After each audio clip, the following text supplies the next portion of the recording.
Miss Meredith's coming to you, talking to you about the scientific method.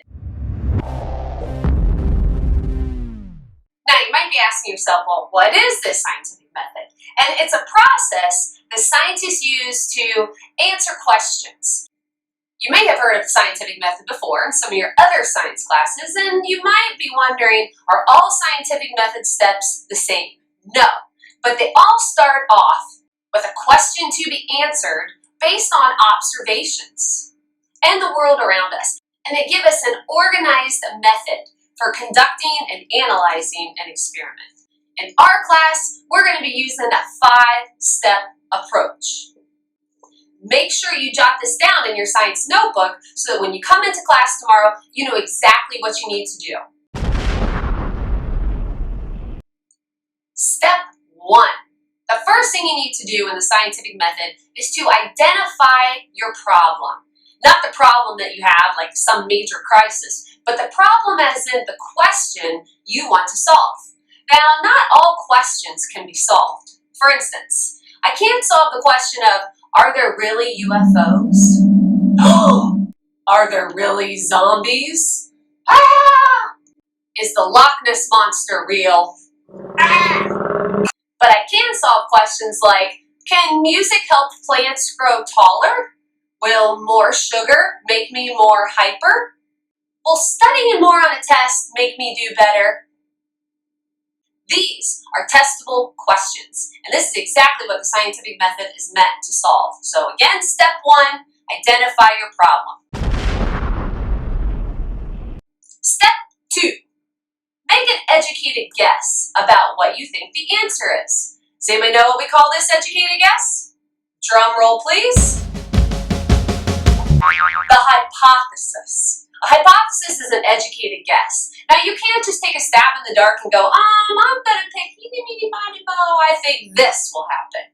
You need to have an educated guess, which means you need to do some research first before you can make a prediction about what you think is going to happen. Your hypothesis or prediction needs to have 2 words in it, if and then. The first part, if, tells me what you're going to do in the experiment.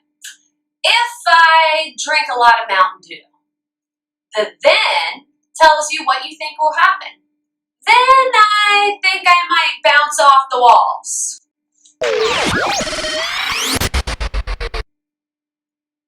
If and then, 2 key words to have in your hypothesis. Step number 3. In order to find out if your hypothesis is true, you need to test it. How do you test it? By designing and conducting an experiment. And it has to be a scientific experiment. This means you're going to be using things like variables, controls, constants, and we'll talk about all of those things later. But just remember step number 3, design and conduct an experiment. Step number 4, analyze the data. Once you go through and you do your experiment, you're going to come up with all these numbers. How should I organize these numbers?